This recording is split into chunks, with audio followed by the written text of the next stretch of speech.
जय गुरु जी संगत जी। वीडियो को लाइक कीजिए, चैनल को सब्सक्राइब कीजिए और बेल आइकन को प्रेस कर दीजिए ताकि आपको लेटेस्ट वीडियो की जानकारी अच्छे से मिल सके।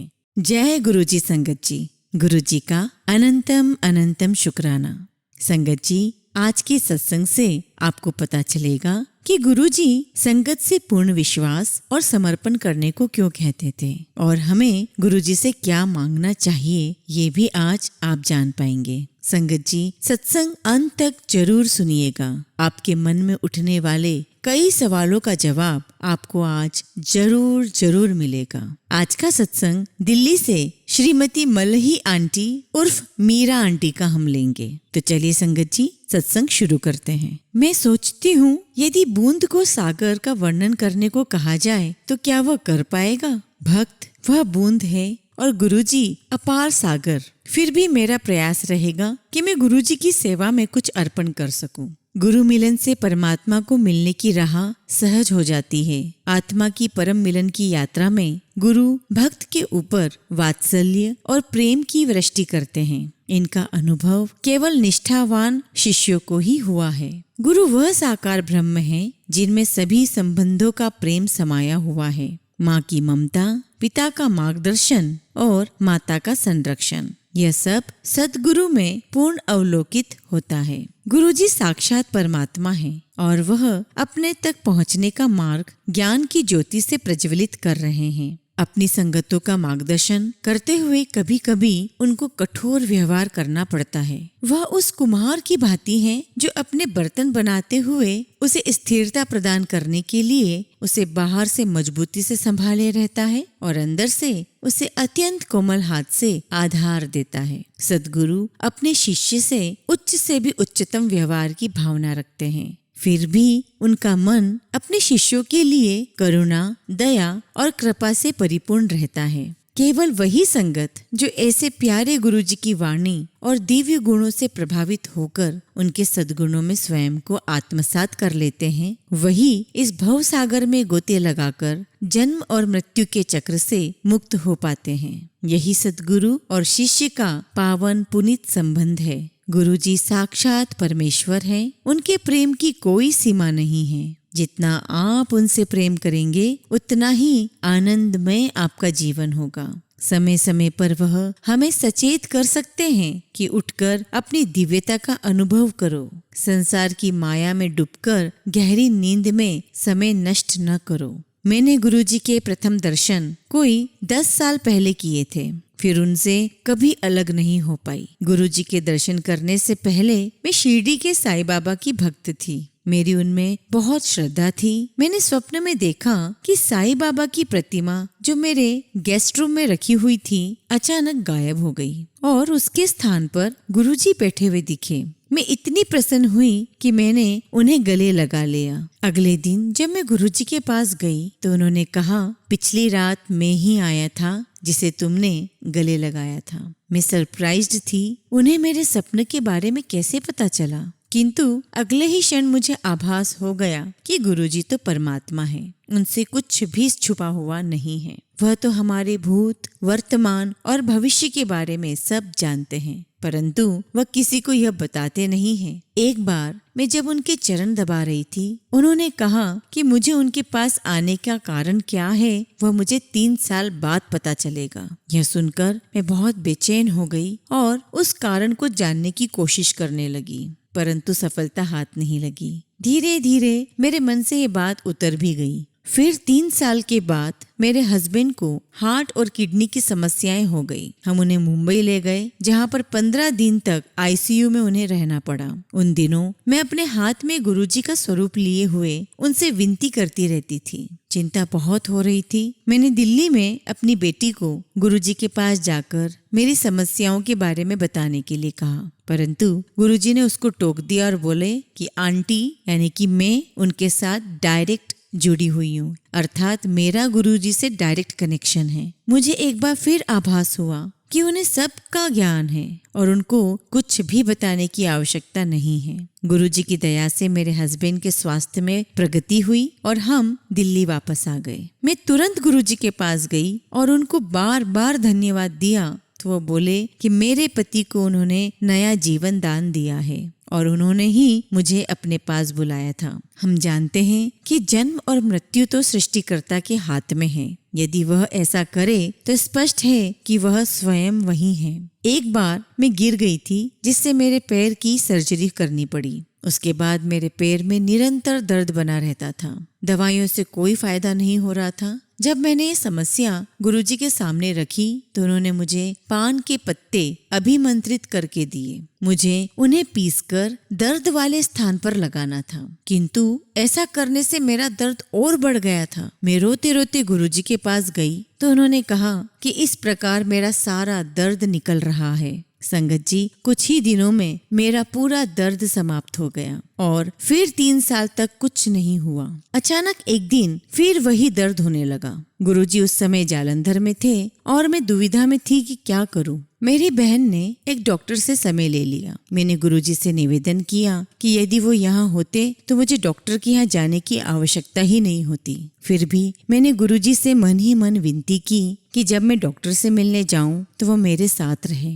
घबराते हुए मैं डॉक्टर के पास गई। मैंने उनको पूरा हाल बताया और ये भी कहा कि 3 साल से मैं कोई दवाई नहीं ले रही हूँ। उन्होंने जब मुझे पूछा कि मैं किसका उपचार करा रही हूँ तो मैंने उन्हें गुरुजी के बारे में बताया। संगत जी, यह सुनकर उन्होंने अपने ब्रीफकेस से गुरुजी का स्वरूप निकाला और पूछा कि क्या ये वही गुरुजी हैं? मेरे सामने मेरी समस्या के उत्तर में गुरुजी खुद स्वयं वही थे। मैं बहुत इमोशनल हो गई और मेरी आंखों से आंसू बहने लगे। डॉक्टर ने मुझे आश्वासन दिया और कहा कि गुरुजी के होते हुए मुझे कोई चिंता करने की आवश्यकता नहीं है। उनके रहते हुए वह स्वयं और कुछ नहीं कर सकते।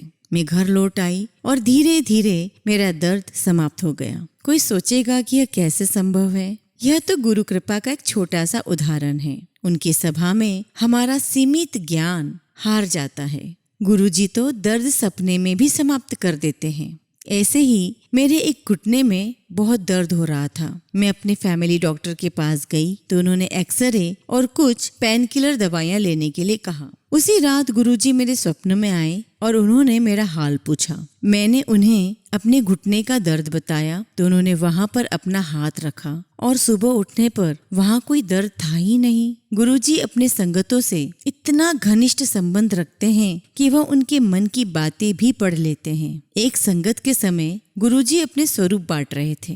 पहले उन्होंने मुझे एक स्वरूप दिया। उसे लेकर जब मैं जा ही रही थी तो उन्होंने मुझे बुलाकर मेरी बहनों के लिए 6 स्वरूप दिए। मेरे मन में विचार आया कि मेरी एक बहन की तो मृत्यु हो चुकी है। मेरा इतना सोचना ही था कि गुरुजी ने मुझे वापस बुलाया और एक स्वरूप मुझसे वापस ले लिया और साथ में बैठी एक अन्य महिला को दे दिया। इस प्रकार से गुरुजी अपने मन की बातें पढ़ लेते हैं। गुरुजी को पूर्ण समर्पण के लिए, उनसे डायरेक्ट कनेक्टिविटी स्थापित करने के लिए पहले श्रद्धा का बीज बोना पड़ेगा।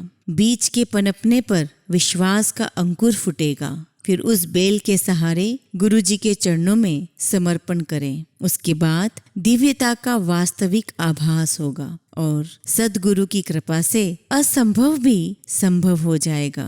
गणेश जी की आरती में एक दोहा आता है, अंधन को आंख देत, कोड़ीन को काया, बांझन को पुत्र देत, निर्धन को माया। गुरुजी की संगत में ये चारों बातें सच होती हुई देखी जा सकती है। कैंसर का निवारण हुआ है। जो माँ बन ही नहीं सकती थी, उन्हें बच्चे हुए। उनके पास से कोई भी खाली हाथ नहीं गया है। भक्त को केवल अपना विश्वास बनाए रखना है। गुरुजी शिव अवतार हैं। वह इस लोक में केवल हमें आशीर्वाद देने ही आए हैं, परंतु गुरुजी ने चेतावनी दी है कि उन्होंने कोई दुकान नहीं खोली हुई है जिसमें कोई भी आकर उनके चरण स्पर्श कर कुछ भी ले जा सकता है। उनकी कृपा के लिए उसका अधिकारी होना बहुत आवश्यक है। कभी कभी गुरुजी अपने दुख का भी आभास करते हैं, अर्थात कभी कभी गुरुजी अपने खुद के दुख जो उनके मन में जो विचार आते हैं वो संगत के साथ शेयर करते हैं। वह कहते हैं कि जो भी मेरे पास आता है वह भौतिक वस्तुओं के लिए निवेदन करने आता है।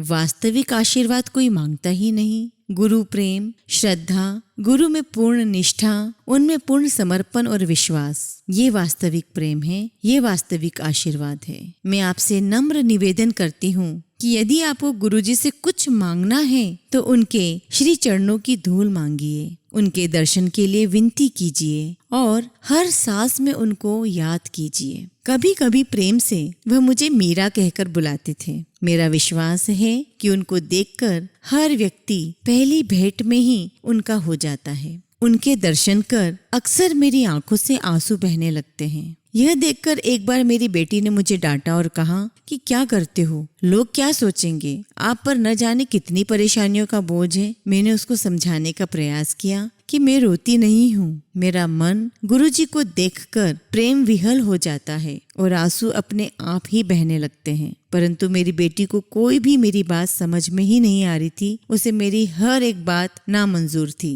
और उसने मुझे अपने आप पर संयम रखने के लिए कहा। थोड़ी देर में जब मैंने अपनी बेटी को रोते हुए देखा तो मैंने उससे कारण पूछा। उसने उत्तर दिया कि उसे पता ही नहीं कि वह क्यों रो रही है। फिर मैंने उसे बताया कि गुरुजी ने उसको अपनी प्रेम भाव का अनुभव करवाया है। वैलेंटाइन डे पर मैंने मंदिर में एक दिया जलाया। मैंने गुरुजी से कहा कि उनसे मिलने के बाद मैंने किसी से इतना प्रेम नहीं किया है। मैंने उनको बताया कि वही मेरे वैलेंटाइन हैं और इस दिन उपहारों का आदान प्रदान होता है। मैंने कहा कि मेरे पास अपना तो कुछ भी नहीं है जो उनको समर्पित कर सकूं। सब कुछ तो उन्हीं का दिया हुआ है। क्या वो मेरे प्रेम के आंसू स्वीकार करेंगे? किंतु बदले में मैं उनसे कोई उपहार की आशा करूंगी। संगत जी, उसी रात को गुरुजी मेरे स्वप्न में आए। उन्होंने अपने गले से गुलाब के फूलों की माला निकालकर मेरे गले में डाल दी। वह सबसे उचित और प्यारा उपहार था।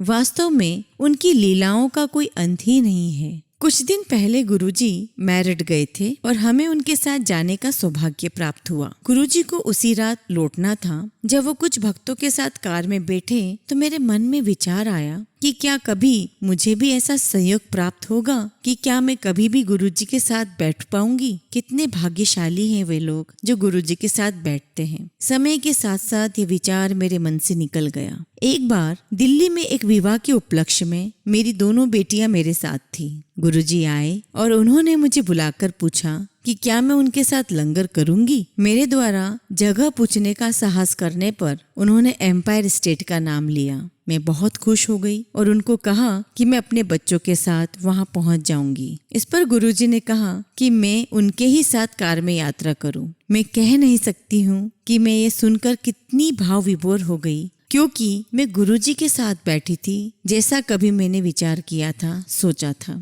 गुरुजी की कृपा और दया की कोई सीमा ही नहीं है। वह सदा अपना प्रेम बरसाते रहते हैं। यह सब प्रसंग उनके अस्तित्व की एक बूंद के समान है। मैं उनसे यही विनती करती हूँ कि वह अपने चरणों में मुझे स्थान देते रहें और अंतिम क्षण तक उनको स्मरण करती रहूं। संगत जी, गुरुजी में संपूर्ण विश्वास रखिए और उसमें ही हमारी भलाई है। उनमें आस्था के बाद हमारे मन में कोई चिंता नहीं आ सकती है। उन्हें हमारे बारे में पूरा ज्ञान है। वह दयावान है और कृपावान है। फिर हम क्यों चिंता करें? केवल वही चिंतित रहते हैं जिनमें आस्था का अभाव होता है और जिनका मन इधर उधर विचरण करता है। मैंने गुरुजी की संगत में अमृत टपकते हुए देखा है। उनकी सुगंध मदहोश कर देती है। इन्हीं कुछ शब्दों और प्रणाम के साथ मैं अपने सत्संग को विराम देती हूँ। जय गुरुजी। शुक्राना गुरुजी।